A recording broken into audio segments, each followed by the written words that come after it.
मैले यही पालि नै अप्लाई गरेको हो। मेको महिनामा अप्लाई गरेको, जुनको महिनामा अप्लाई गरेको थिएँ। जब यो स्किम स्टार्ट भयो र मैले हाम्रो कलेजबाट इन्फर्मेसन पाएँ, तब मैले यो अप्लाई गरेँ। र यसको लागि चाहिँ हामीले एउटा लिङ्क पाएको थियौँ, कलेज वेबसाइटमै छोडिदिनु भएको थियो।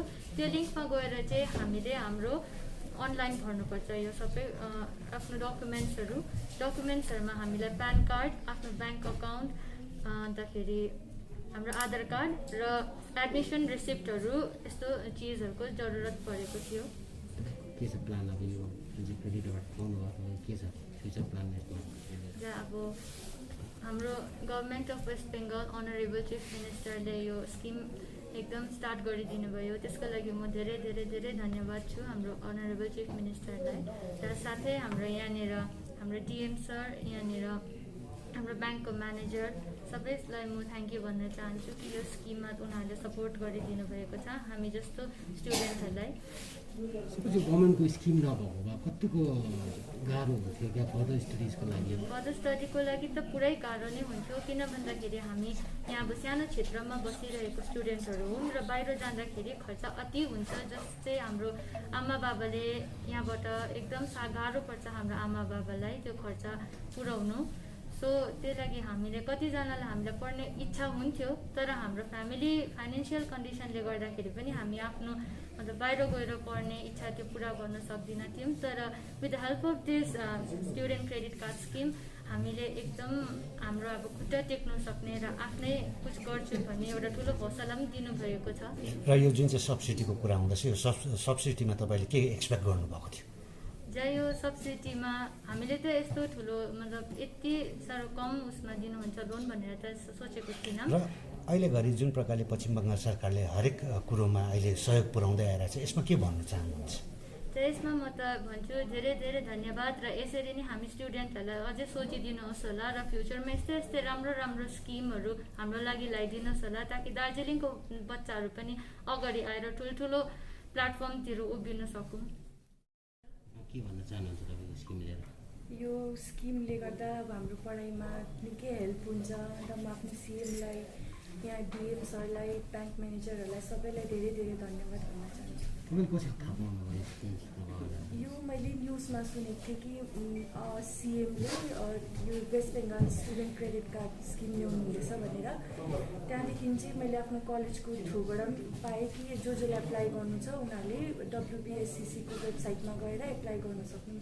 त्यहाँ मैले फर्म भरेको थिएँ, त्यहाँदेखि जति डकुमेन्ट्स कलेजबाट चाहिएको थियो मलाई सरले प्रोभाइड गर्नुभयो। त्यहाँदेखि यो कलेजको थ्रुबाट सरले चाहिँ यो HED हायर एजुकेसन डिपार्टमेन्टमा फरवर्ड गर्नुभयो। त्यहाँदेखि चाहिँ त्यो HED डिपार्टमेन्टले चाहिँ फेरि ब्याङ्कमा फरवर्ड गर्नुभयो। त्यहाँ ब्याङ्कमा अस्ति इन्टरभ्यूहरू भयो, त्यहाँदेखि चाहिँ हाम्रो लोन स्याङ्सन भयो। प्रोसेस हुनमा कति दिन समय लाग्यो? हजुर, मैले जुलाईमा एप्लाई गरेको थिएँ, 2 मन्थ्स भयो। धेरै खुसी छु किनभने हाम्रो यो कोरोना कालले गर्दाखेरि अब सबैको फाइनेन्सियल कन्डिसन अब उयो भएको छ। फेरि यहाँ सिएमले not only school fees but hostel project सबैको लागि नै यो गरिदिनु भएको छ। यो धेरै धेरै Today we have arranged a small program for distribution of student credit card, West Bengal student credit card. It's a new scheme announced by Honorable CM Madam to aid and help those who wants to do higher studies. इसके लिए हम एक scheme madam announce किए थे, उसके बाद we have started to receive applications. उस application से दो स्टूडेंट्स को आज हम district cooperative central cooperative bank से एक Rimbik branch they have sanctioned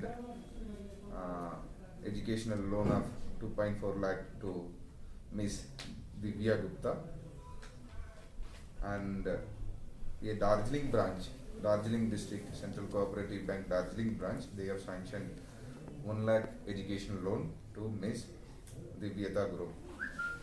We extend heartiest congratulations and best wishes for the student.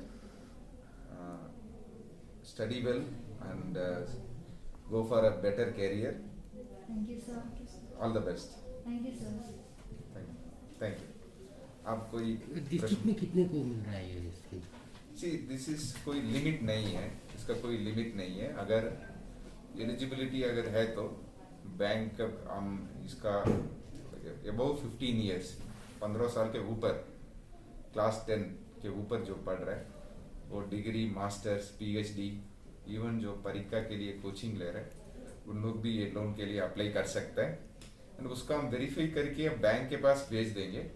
Bank कुछ ये वेरिफिकेशन करेगा, बैंक उसके बाद सैंक्शन करेगा, जैसे हमको डिस्ट्रिक्ट सेंट्रल कोऑपरेटिव बैंक ने किया है। इसका कोई लिमिट नहीं है। एलिजिबिलिटी क्राइटेरिया अगर है तो उसका हम बैंक के पास फॉरवर्ड कर देंगे, बैंक उसको सबको देके उसका फिर credit card education loan in the form of student credit card sanction करेगा। सर प्राइवेट सेक्टर प्रोसेस क्या है? Private sector also started processing it. With the, we are also pursuing with the private sector. Hopefully we will get some sanction in the future. ये scheme हमारा हमको द्वारे सरकार में भी है, कैंप में जगह जगह चल रहा है। आज हमका गुम का कॉलेज में चल रहा है, करसियांग म्यूनसिपैलिटी में चल रहा है, सब जगह कैंप चल रहा है। वहाँ भी यहाँ एक काउंटर है, वहाँ भी लोग जाके अप्लाई कर सकते हैं। उसका हम तुरंत उसका प्रोसेस करके बैंक में भेज देंगे। सर जो बच्चा बाहर जाके पढ़ना चाहता है तो हॉस्टल खर्चा भी इसमें इंक्लूडेड रहेगा या सिर्फ? टेक्निकल देखना पड़ेगा। बाहर जाके पढ़ने के लिए हेल्प है, उसमें लोन मिलेगा।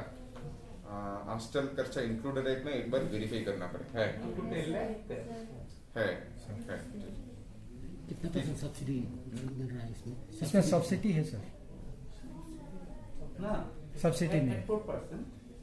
ये कब वापस करना पड़ेगा सर स्टूडेंट? उसका टर्म्स एंड कंडीशन का वो सैंक्शन लेटर में होगा, उनका सैंक्शन में वो उनका ये पे करना। बट इट इज मच ये compare to other loans this is a much relaxed conditions है इसमें। सर इसका परसेंटेज क्या है सर इंटरेस्ट रेट? 4%।